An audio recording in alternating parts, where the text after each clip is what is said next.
Hello, Jimjamatic here. Welcome to a brand new episode of Robot Wars episode reviews.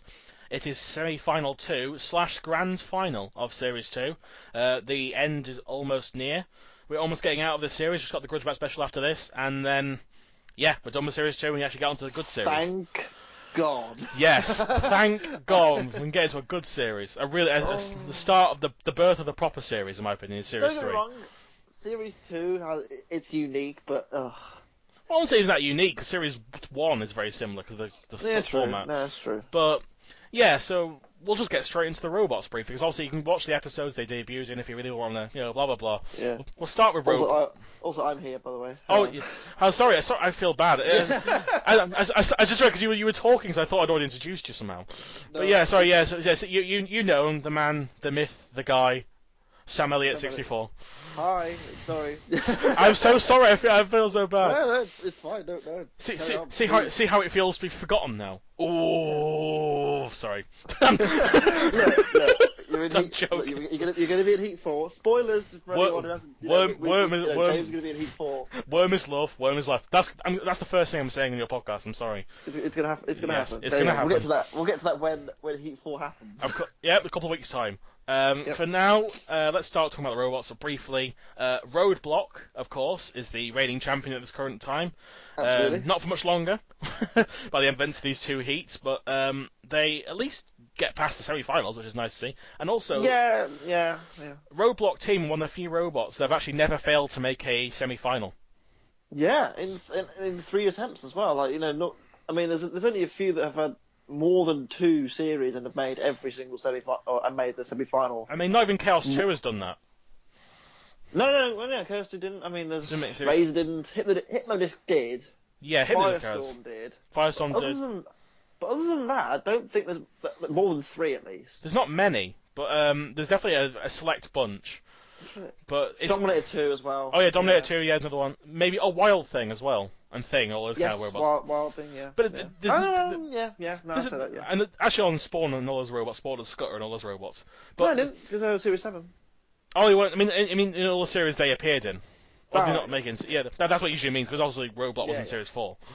But Anyway, Roblox is, again, at the time, it's a really big. Even at Series 2, it's still a really great robot. It's just a wide wedge that nobody can really get their hands on. That's the thing, because at the time, I mean, nowadays wider robots, apart from jellyfish, Of course. are generally, ineffective because compact and sturdily built is the way to go. Whereas at this stage in time, like big robots like Roblox are hard to just do anything to because there's just so much of them.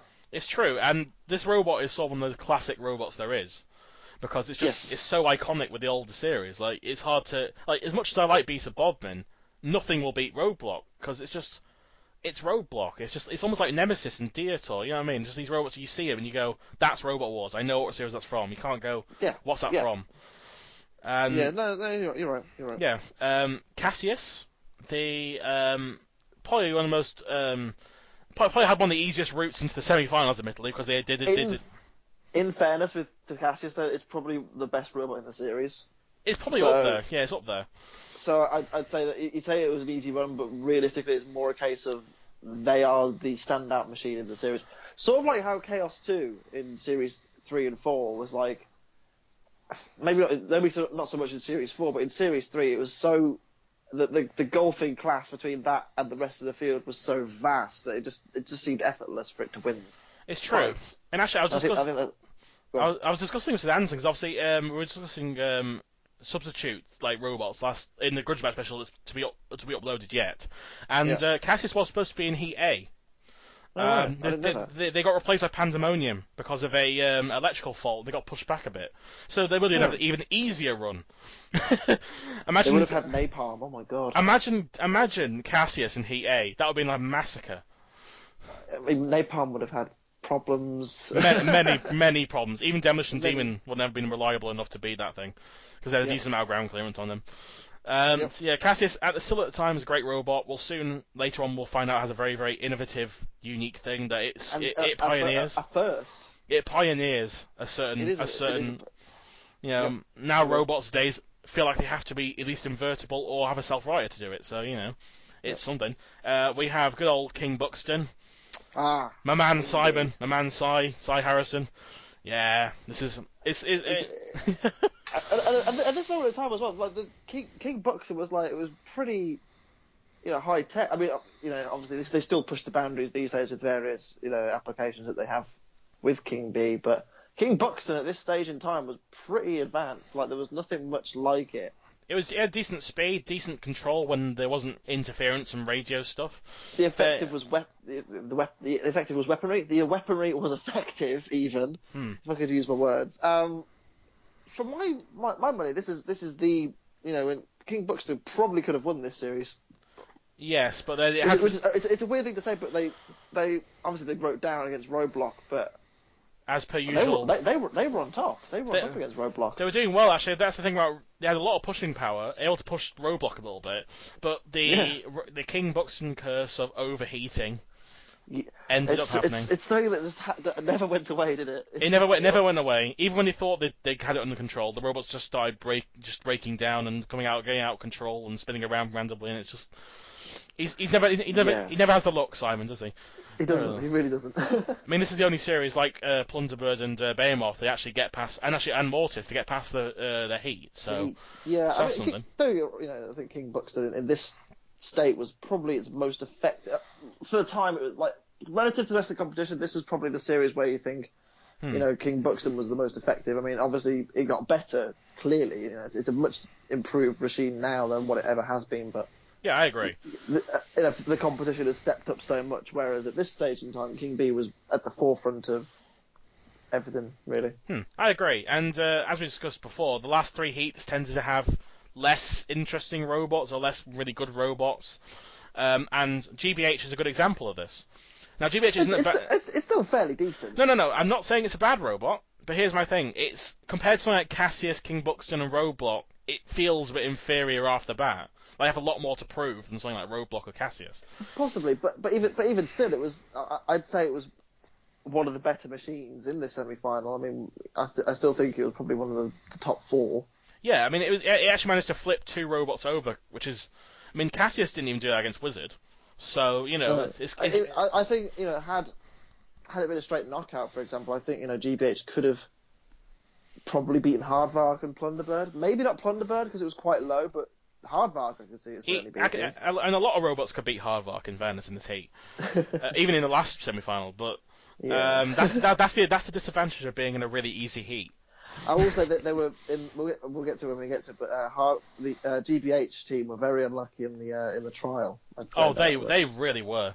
I'll say that much, but we'll get to that in a second. Yeah, and also they come back with Facet next series, which is a massive improvement on GBH in every aspect. Plunderbird 2, silence. Silence! And obviously their little dance, that was... Oh my god, the song. I mean, I'm sorry, I love them, they were so funny in the pit as well. They just start crying and anyone got a Kleenex. I'm just like, oh no. No, you made them cry. Oh, Matilda, god damn it. But, couldn't pull Hardbark back a little bit more, could she? No, not unfortunately. I mean, Plunderbird 2, in fairness... I will say that obviously we're about to go on to the gauntlet in a second, but I'm going to want to say this now. You can see what Plunderbird were trying to do in the gauntlet. They went straight for that pit. They were gunning for that pit, and Sun just blocked them off. And I'm like, oh well, that's it, game over. Yeah, they got the second worst gauntlet run of the series behind Caliban at 0.9 meters. So yeah, I mean GBH did exactly what they needed to do. They drove straight down the pit. They got themselves through. It was definitely intended, and it worked. I think Plunderbird tried to do the same thing, but it just didn't end up with the right. It just got outmaneuvered by the house robots, essentially. Yeah, exactly. It didn't quite have enough grunt to get to where it needed to go, and that's ultimately what cost them. It didn't. And then finally, this Hardvark again. Here's what happens when you get put into a really easy heat, and you have to fight really good robots afterwards. It's the try. In fairness, they did quite well. Oh no, they hung on. They hung on every time. They were like constantly having to. They had a lot of shit against them. Their electronics weren't working. One of the guys wasn't allowed out of work, so they had the main electrician wasn't allowed in. Imagine being the guy who has to leave Robot Wars when you're not that far away from the final. That was so annoying, annoying. But at the same time though, yeah, they did well. Imagine for example. Dave Moulds gets called back to Cadbury's when Carbide's in the final. Like, no, He's going to stay. Yeah, exactly. It's just imagining like some of the key members just not appearing. Like, well, imagine if like George Francis couldn't make Chaos 2. Yeah. Could Richard and Ian Swan hold the fort down? Probably not. You never know. You never know, but it was all George Francis, maybe, really. maybe in Series 3. Maybe, yeah. But he was always the forefront. And again, they lost their electronics guy. As a result, they just seemed to flail their arms for 2 rounds. But thankfully, they managed to flail their arms enough where they were always second to last every time. But it worked. It worked. I'm not faulting them for it. But at the same time, though, I like to call it the Trident effect. Of getting through a really easy heat, and then a heat where there wasn't much competition. Yeah, not in a very non-competitive heat, and then having to fight really good robots and proper robots in the semis. Yeah, I mean other robots had that as well. Obviously, Blade had it, Mousetrap had it. I'm trying to think of any robots from the other series. I don't know. Spawn again in Series 6. Spawn again in Series 6. Saint Aggro had the same problem. Nah, Saint Aggro had a hard heat. I guess, but they didn't. Saros was awesome. I like Saros. Oh, Saros is pretty cool. But, yeah, so these are the semi-finalists. The Gauntlet was, again, a lot tougher because it's semi-finals. They changed it around this time. The middle route now had a massive pit on one side and these little bars. And the sphere. And the sphere, yeah. I mean, Shunt can't drive against King Buxton. He just drove in the pit. Brilliant. That was so fun. I mean, King Buxton finally got to the end of the Gauntlet. I have to say as well, in the Gauntlet, you look at the Gauntlet and you had the Sentinel, and like Roadblock went down the Sentinel route because that was the only route they could go down. And the Sentinel just blocked their path and just didn't move for the whole however long they had, and it's just like, well, what the hell are we meant to do, Granted, though, they did get a nice hit on them, like using the saw. Yes. That was pretty good. But even so, the Sentinel just stood there and just stopped, and they just didn't move, and it was like, oh well, what are you meant to do? It's very unfair, the Sentinel, in some ways, especially because they had more freedom in this particular semi-final. Thank God Series 2 is nearly over. Thank goodness. Cassius actually had a massive problem in the Gauntlet, which I was very surprised about, because they almost flawlessly, in one massive, really fast burst of speed, got to the end of the Gauntlet in their heat. Here, they had like massive problems. They got on the brick wall, they got stuck, they had to get out, they had to go around the other way. It was like Prometheus all over again. They just had to choose different routes. Except this time, in fairness, as well, they got less distance than Roadblock did, which is kind of surprising. Somehow, I would have thought they'd be able to get past the gap of the Sentinel, but I guess not. I mean, I was very surprised by that. I thought to myself, Cassius can't go at this stage. As I said before, it was close. Very close. But then, obviously, the tactical maneuver of GBH allowed them to stay in because they drove in. In fairness, let's let's talk this for a second. Would you not do the same thing? Oh, of course I would. I'm not. Absolutely. Here's the thing. I wasn't going to say it was a bad thing. I had no problems with Plunderbird doing that either in their heat. Here's the thing, though. I love the fact the guy tried making an excuse for it. Like that's the funniest bit. Like saying, there's some gears slipping about. I would have just said, do you know what? Yeah, I am straight for that pit because I realised that it would get me through. Yeah, I mean that's the part that got me. Is like, don't make an excuse about it. Just say you drove in the pit to get the meters out. It's all you needed. Yeah, I'd have been like, yeah. If you've given me a certain victory, then yeah, I'm going to take it. As I said before, that's what Plunderbird tried to do in their run as well, but they never got the chance to get there. I mean, to their credit, they got past the brick wall pretty well because they were very low, and then Shunt kind of forced them backwards, and then they just got bullied and pushed back to the start gate. And then there was like 3 house robots around it, and they're like, oh well, that's it then. You were never going to move, and they got, as I said, they got the second worst gauntlet run at 0.9 meters after Caliban's 0.2. It was a pretty unfortunate run, and again, all was relying on Hardvark getting further than the meter at least, and they actually did well at the beginning. They got really far. The Matilda dragged them almost all the way back the way they come, and then 2.9 meters they survived. Yes, they made it through. Ever so much. I mean, by a decent margin at least, but still, we got to see a tear from the Plunderbird boys. They will be missed. They're back in Series 3, remember? Honestly, they are the characters of the series, aren't they? Let's face it. They are, like, their little dance at the beginning as well. I mean, I hope you put that in at some point. That's just so... I'll try and do that, but... It's so funny. It's just, there's no need for it. It's just great, and I love it. I love them as well. I mean, remember, the forecast is bad. You better get running. You're going to be tough. There's a thunderstorm coming. And now it's going. But, all 5 seconds they worked in Series 3. We'll see that next series, won't we? Yes. We will see that next series. So unfortunately, we have to lose Plunderbird 2 at this stage. Yep. They're only semi-final, and they got that far, which is still commendable, but it's such a shame to see them go out at this stage. Yes. Now it's the pinball. Pinball remains from last time. Roadblock got the highest score in the pinball of this series. They went in, didn't they? Imagine, they were built for pinball. They were built for knocking things out of the way and just making things, move out of the way. Making things move. That's what they were built for, right? And it worked. Yeah, same with Cassius. They had a good wedge. So they got stuck on a few things, granted.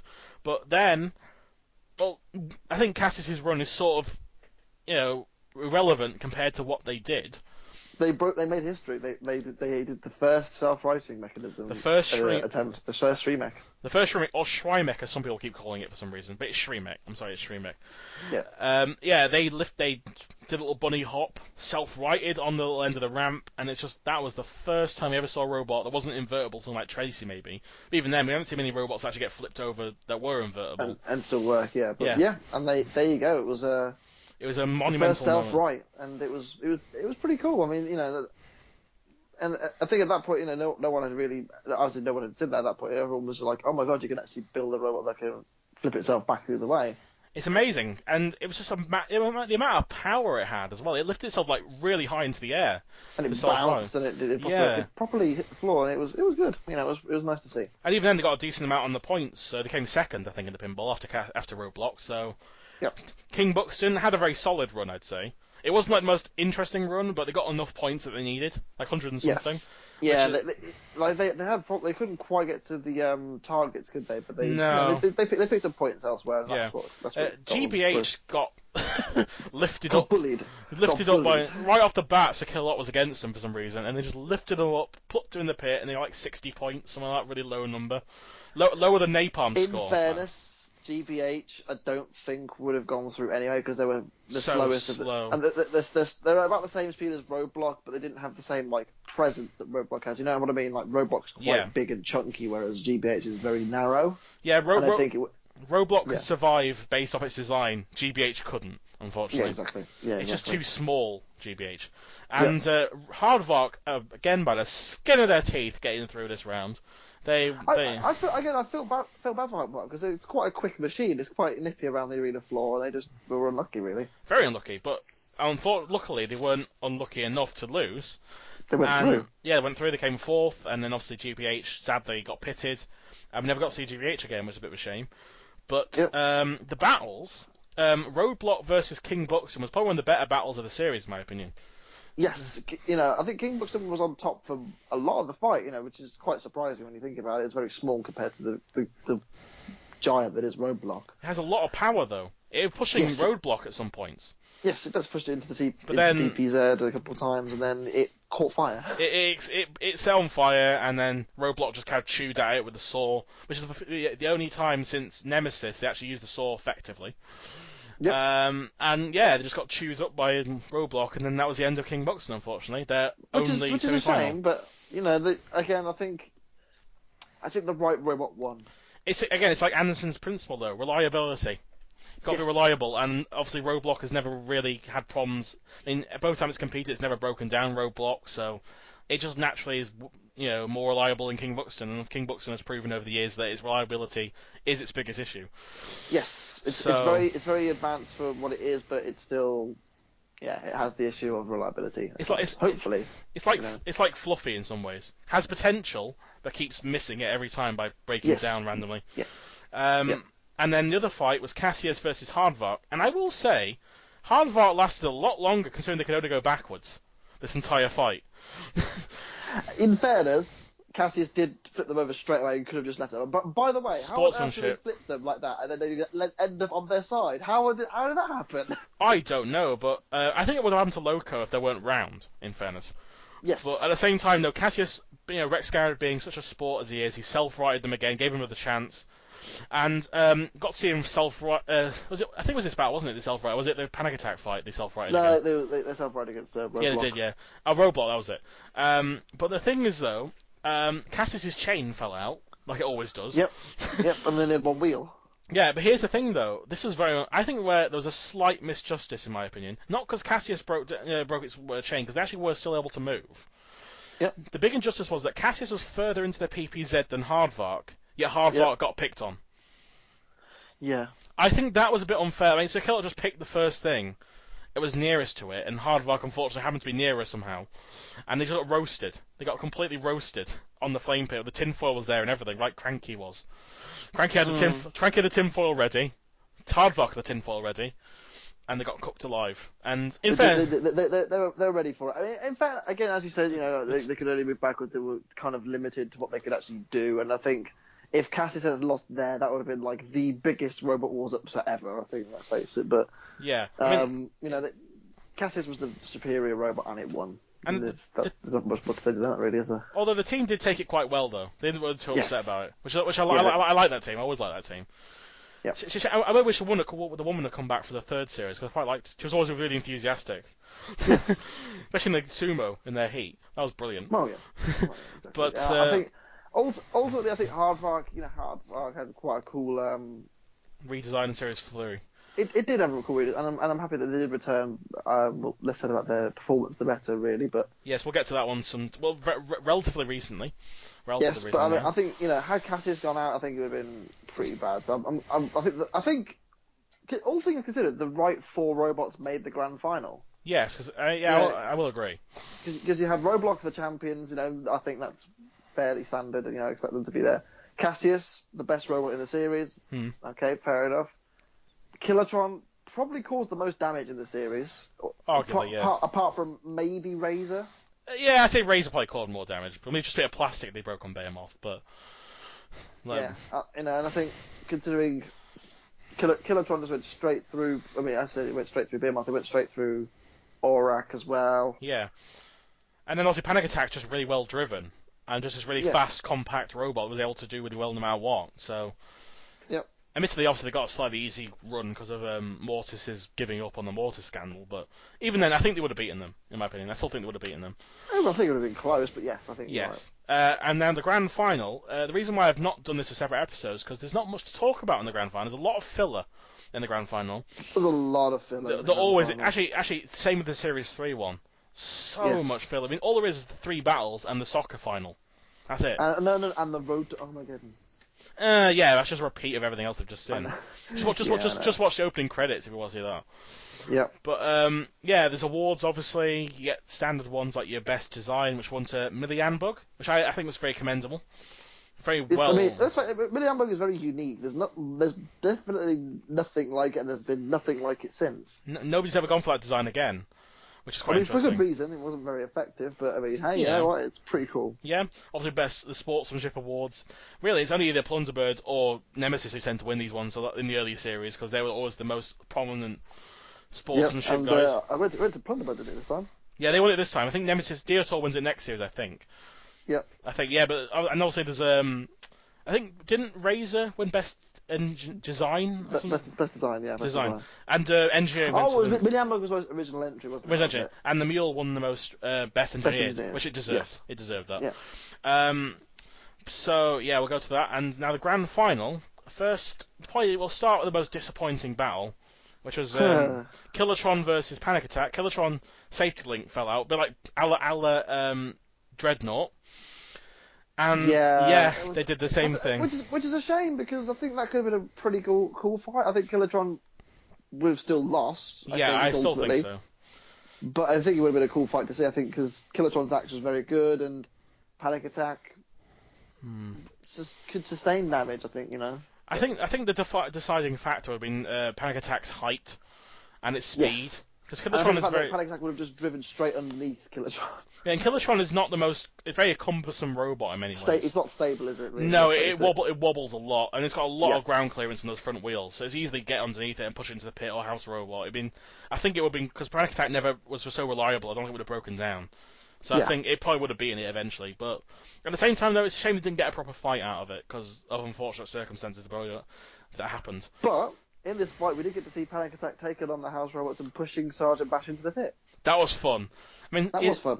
For some reason, they have a vendetta against Sergeant Bash because they broke the saw in their heat, and then this time they push him in the pit. I have no idea what the guy. No idea. You think of a Shunt, wouldn't you? They have a vendetta. Maybe they beat them. Well, they have a go at Shunt in a couple of series time, don't they? And the Sumo. I beat them the Sumo. Yes. Twice. yes, and in series 4 as well. Yeah. They have never win Shunt. Yeah. And then we have Roadblock versus Cassius, which has a very typical Series 2 ending where Roadblock touches the PPZ for more than like a millimeter into it, and they just got hounded. In fairness, again, I mean, they dominated Cassius early on, didn't they? They did, actually, and then Cassius got self-righted after getting flipped over by Sakilot, and in that time, Roadblock got bullied by the House Robots, enough so Cassius could come in and flip him over, which I will... that was it. I got to admit, though, it's surreal seeing Roadblock flipped over. Because you never see the underside of Roadblock, ever. It's so big. Yeah, you never... I know, like, you see a little bit of, obviously, Beast of Bodmin, sort of, when he gets flipped over on the Arena Flipper, but it's still weird. It's still weird, though, to see such a big robot, such an iconic robot, just over on its back. Because it doesn't have, like, a base plate, does it? It doesn't have a base on the chassis, does it? It's just a flat, empty thing. I mean, it's up there for me, seeing Panic Attack and Hypnodisc getting flipped out the arena. And Chaos 2 as well. Some robots you just don't obey them off, like against Thermidor. There's just certain robots you just don't expect to ever see in that situation, and they end up getting it anyway. Yeah. So it's pretty impressive, and that's the first big shock for me in terms of like a robot seeing for the first a robot was, apart from the self-writer. It's just Robot getting pretty badly beaten. And the first champion going out. The first one, yeah, although a respectable third place this series, which is still it's better than. They managed to pick up a win against Killertron as well, which, again, wasn't an easy fight in the playoff, was it? I mean, it was a case of them having to hunt Killertron down quite a lot, and I think that... Yeah, it was a grudge match, though, against the... It was a good match, straight in, straight out, again. And it went very, very, very similarly. Except they went in the pit this time. I think it was a lot closer than the first one. Although it was very good driving by Roadblock to get him into the pit. Like, just slide him into the pit. I mean, Killertron always has a disadvantage against wedges. Yes, because of its cumbersomeness. Yeah, I mean, I love Killertron, but at the same time, it's never been that well controlled with the way it looks and stuff, and the way it just the way it's built naturally makes it hard to really do anything effectively apart from get a good hit with the axe. Yeah. But so that was the third place playoff, and it was very simple for Roadblock in many ways. So we have fourth place of Killertron, third place of Roadblock. And now, we're not going to see next series. Oddly enough, that's the first time. Actually, no, because Tracy didn't as well. Yeah. Grand Final's not returning, and then Roadblock returned, obviously. So yeah, the only ones that didn't. And also Pitbull and Blade and Trident did the same thing. Although Blade and Trident had more of an excuse. Pitbull didn't really, just didn't want to do it again. But just a shame. I like Pitbull. But Grand Final time. And I'm just Panic Attack versus Cassius. And I'm going to say it. I mean, this might be slightly controversial for a grand final for me personally. It wasn't that amazing of a battle. No, I'm just going to say that out front. It wasn't. It wasn't. But I think it was surprising in many ways. You think maybe Cassius would be able to get underneath Panic Attack, but Panic Attack got that very, very good ram against Cassius and got him right in the pit. That was a very good bit of driving by Kim Davis. Yes, it was. At the end of the day, Panic Attack got the forks underneath and did the business that they needed to do, and that was all she wrote. I mean, but Cassius. I mean, you look at Cassius now, and I think that battle with Panic Attack, and there's probably things they could have done differently, but I think the driving skill of Kim Davis, which shone throughout every series that he competed in Robot Wars, I think. Yeah, it really showed. There was one funny bit though where they sort of Panic Attack likes to do Evil Knievel stuff, and it went right on the front of Cassius and just went right over them.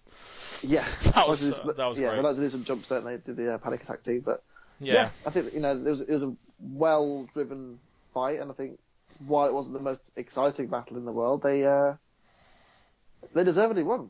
I agree, and Panic Attack, to this day, because of this reason, are one of the most iconic robots in the series, and for good reason. Granted, the Series 3 version had its issues with its control, thanks to they didn't have the gyro stabilizer. Yeah. Series 4 onwards, Series 4 Panic Attack is my favourite version, to be honest with you. Yeah, 4 and 5 are my favourite versions of Panic Attack. I mean, they changed little between Series 4 and 5, but my god, it just ends up... It's just a good design. It works so well. It had that elegant, just that kind of that big cheese sort of lifting up a robot elegantly and just putting them somewhere. It could have won that series, I think. I think it would have they'd have given Chaos 2 a good run for their money. Oh, indeed. I mean, and the only robot that ever seems to really, really make Panic Attack panic, so to speak, is Firestorm. Firestorm's like the Firestorm bane is the perfect design to beat Panic Attack, isn't it? Actually, I don't think they've ever beaten Firestorm, have they? They did in the Series 7 All-Stars. Wow, it took until Series 7 to finally win against... Yeah, and that was because Firestorm killed themselves. They drove down the pit. Yeah, it wasn't a case of Panic Attack beating them, really. No, Firestorm lost themselves. I think you have to think with Panic Attack, they had a tough. Well, they had a tough one after the series, but I think that, and statistically, I'd say the quote unquote worst champion because they didn't make the final. Yeah, but at the same time, they're still. I mean, considering that our bits, Panic Attack's one was like, I mentioned it in the last heat. But Panic Attack's probably one of the more surprising, champions. Winners. Yeah, because I mean, out of all the odds, they seem like the one that's least likely compared to everyone else you see. Like, you see Roadblock, and see Chaos 2 and Razor and Tornado, Typhoon 2, Apollo, and it's like this kind of little humble box with spikes on it. Yeah, I mean, it worked. It worked exactly, and obviously they got this far, so you can't say it didn't work at all. The Series 3 version did get lucky in some aspects, but at the same time, it was still a good robot. So yeah, I was still always champion Panic Attack to this day. Love him. Absolutely. Love everything about it. Yep. So, Series 2. That was all she wrote. It's finally over. I've got a grudge match special, as I said, with Anderson, but as in terms of the main series, done and dusted. Oh, thank God. We can move on. No, the past is new. No more PPZs, no more Gauntlet and Trials. No more Trials. No more really bullshit house robot ganging up on one robot for no reason. No more Gauntlet. Oh. No more, at least in Series 1 we didn't have the turntable at least. That's the only positive of Series 2. No fucking turntable. I'm just so happy. I am as well. But now, there's a little surprise I wanted to tell you. Sam, this is what I was waiting till the end to obviously mention this. Yeah, even I don't know this part. I'm excited for this. I mean, I hope I haven't built it up too much now. But as you might know, me and Sam around the same time have recently hit over 100 subscribers. We have, yes. Yes, I mean, obviously you're doing a lot better than I am. You got 120 something as I last checked. I don't know what it's on now. I think it's on 130 something actually. Maybe. I think it's gone up again. Yeah, it's gone up. I've got 102. But again, I think that all comes down to the fact that you're doing more modern stuff and I'm doing more classic stuff. So that makes more sense. I'm not, not blah blah blah. So I was going to think myself, I was going to eventually do like a kind of separate video on this, but I thought to myself, I can add, since obviously we're quite brief with our talks, and this is not the most action-packed heat, so to speak. We got a lot of, I got a little surprise for you here. I've got my own little awards for this series. Oh, lovely. Okay, that works for me. But here's the thing, though. I've done the nominations. You're picking the winner right now. Ooh, okay. That works for me. So I picked 3 to 4 robots per category because we've done the standard. None of them are repeated. Maximum 2 nominations per robot of any category. Okay. So first up is Best Gauntlet Run. Now this has to be only robots that have completed it at least once. Okay. And it has to be about the flair of how they did it, not just just because they completed it. Okay. And the nominations are Mortis from semi-final 1, how they did an Evil Knievel onto the side of the ramp, off the edge, self-righted with the axe, attacked the house robots, and then finished. Right. Cassius from Heat H, that surge of power to get to the end was only something Kilohertz could dream of. And they got right to the end, and they powered through it. That was one of the flawless runs ever done. And Razor from Heat D, how it just pushed Shunt right to the very end with his weapon. Honestly, the whole time you were going through, I was hoping you were going to say Razor. So for that reason, for that reason alone, I'm going to say Razor because that's the one that immediately springs to mind for me when it just gets Shunt and just shoves Shunt back into the end zone as well, which I thought was really cool. So. Cool. For me, it's gonna be Razor. Okay then. Now, naturally, because of the best Gauntlet run, we've got to have the worst Gauntlet run. Right. And our nominations are Angel of Death, for choosing the worst route possible and getting stuck after 2 seconds of being on the ram rig. I don't know what they were thinking, to be honest with you. Brute. Brute, poor little Brute. Oh. Couldn't get past the bricks. Got pushed all the way to the ram rig, and Matilda cut its wheels out. Cruella, because they had no idea what they were doing the entire time. They went one way, went the other way, got trapped by the house robots, pinned against the ram rig, and it just all ended well. And naturally, Caliban. Because Caliban just didn't have a break whatsoever the entire time, and it just got completely annihilated by Kill-A-Lot. Do you know what I'm going to go for here? Go on. There's only one robot we can possibly go for here. Yep. It's Brute, isn't it? Yeah. It's Brute. I am Brute. I am Brute. I am indeed Brute. Oh, such unfortunate. Now, this is actually a suggestion by Anderson. I'm going to credit him, because it's actually something he does on his show, on his series, as well as also in the wiki when he does his little lists. Rust in pieces. Right. Most destruction. Now, granted, Series 2 doesn't have much destruction. Series 3 has more contenders. But yes, Series 2 has... In fairness, there's only one contender for that award, to be fair. But we'll get to that eventually. Yeah. The nominations are Panic Attack from Heat F, how the bullet holes. That was very cool. Peppered right through it on a flirty skirty for getting its entire top ripped off. And just getting paraded by Kill-A-Lot, like some plaything.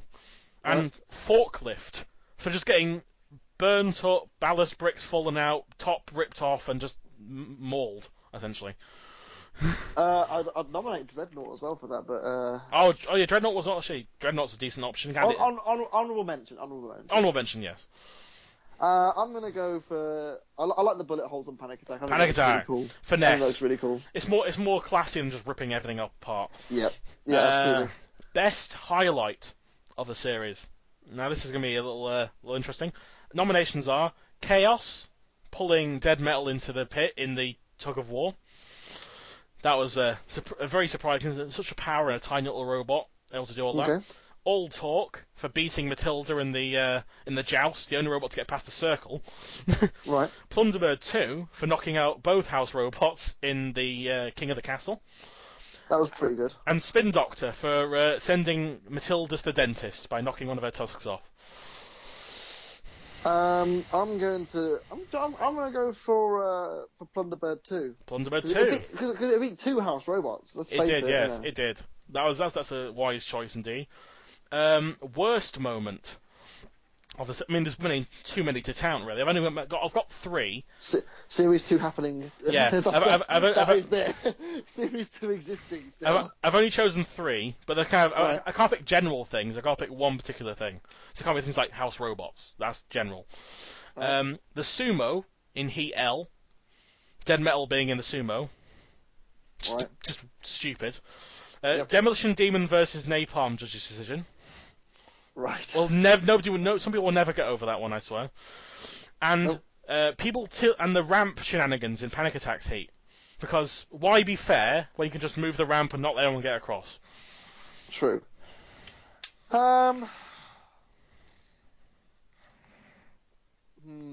Well, seeing as though it's a big deal for a lot of people, I'm going to go for Napalm and Demolition Demon. Oh, catering to the masses. I like it. Yeah. And finally, I've blatantly taken this name from Mr. Psycho 2.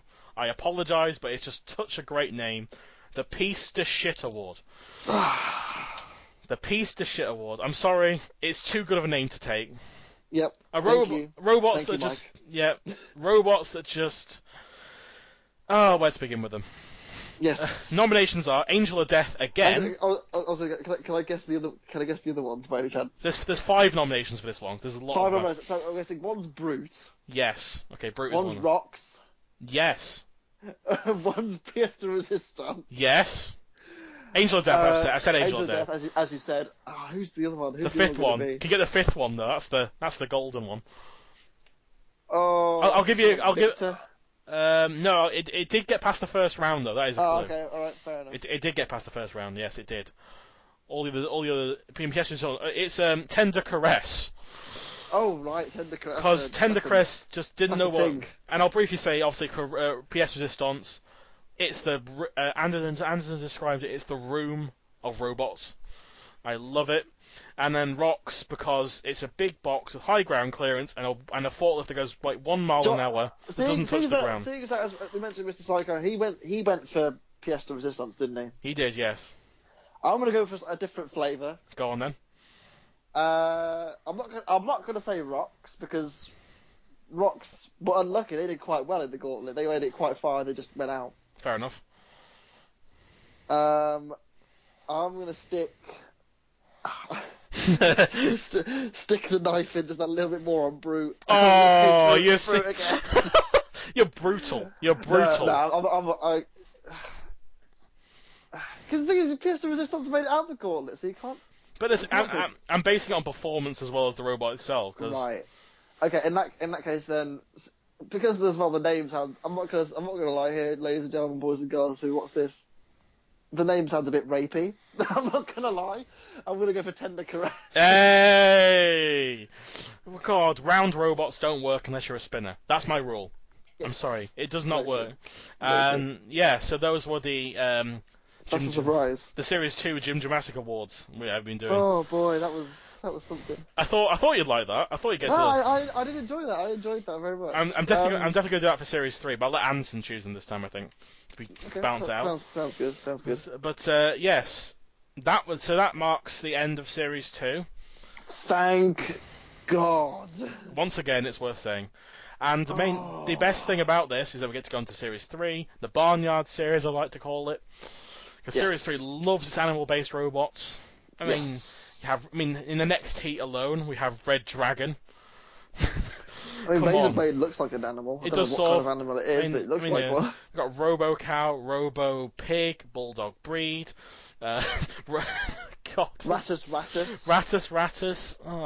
Alligator. Thermidor, yes. Crocodilotron, Dundee. Pitbull. Shark Attack, Crash and Nasher. Need we carry on? There's too many to count. But yeah, Barnyard series is ahead of us. The outdated series is behind us. Join us for the Grudge Match special next time, me and Anson, and then... Yes, in fact, that's already been done. That's already been done. Yeah, chronologically I've done this one second, which is why I said to Anson, I can finish now. After this. But we're done. And then obviously, James, you're joining me for Heat 4. Worm is love. Worm is life. I'm excited for that because. Plus, also, we might get a potential Ironside 3 Pulsar rematch. We might. We might get that. They're two fantastic machines, so hopefully. I'll be honest. Although I knew sort of who's going to get out. First round of Heat A. The Heat coming up, I've seen the first 2 round battles, but I know nothing past it.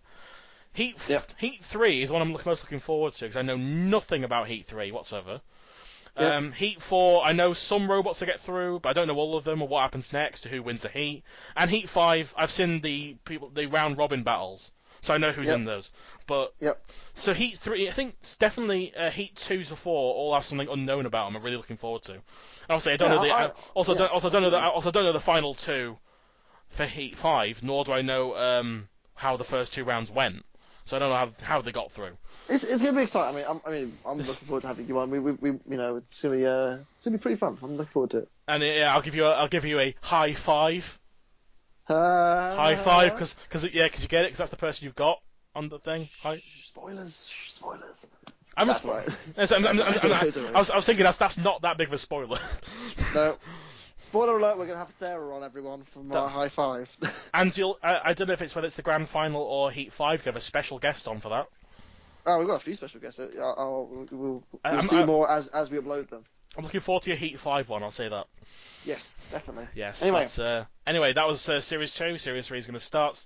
Hopefully, if I don't get it done this week, I'll start next week. And, we're making progress. We've made it past Series 2. Yay. So, I'll do the obligatory quick, what's going to happen next Heat?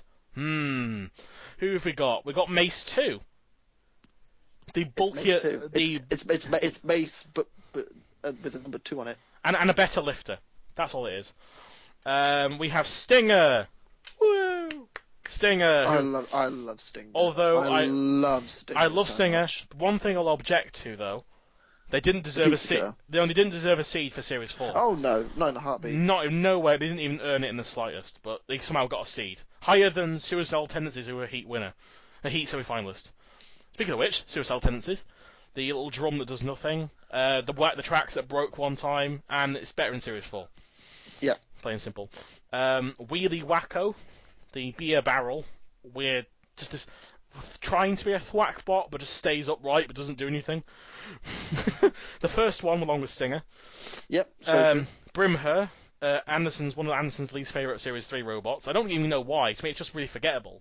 But to him, yes. he really hates this thing. It's Brimher. I don't even know why he really hates it. I just don't care about it. Well, he's like, oh, I hate Brimher. I'm like, why?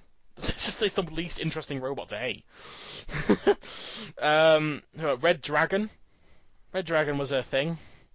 Yes. Beautifully designed, but just broke down out of doing nothing. Yeah. Forklift's Revenge. They tried. I mean, it looks cool, but that's about it. Yeah, it didn't do anything. It got unfairly picked on, I will admit, though. And then, I think finally, Razor Blade. Which is obviously the new Killdozer. robot from Killdozer, yeah. A decent robot, but got very unlucky in the second round. Some see it as controversial. I personally don't see it as controversial, in my opinion. I see it as fine. But we'll get to. I mean, I'm sure you'll get to that. I mean, you're doing that with Anderson, right? Yes, I'll be next heat with Anderson. I know. You'll be doing Heat B and C. Oh yes. So you'll get to cover Behemoth and Binky. Oh, and Razor will pins itself. Yeah. Yep. So join. Anderson will join for that as well, and I'll see you for the Grudge Match special, and then Series 3. So I'm Jimjamatic signing off. And this is Sam 64, and we'll see you next time for whatever comes next. Bye. Bye.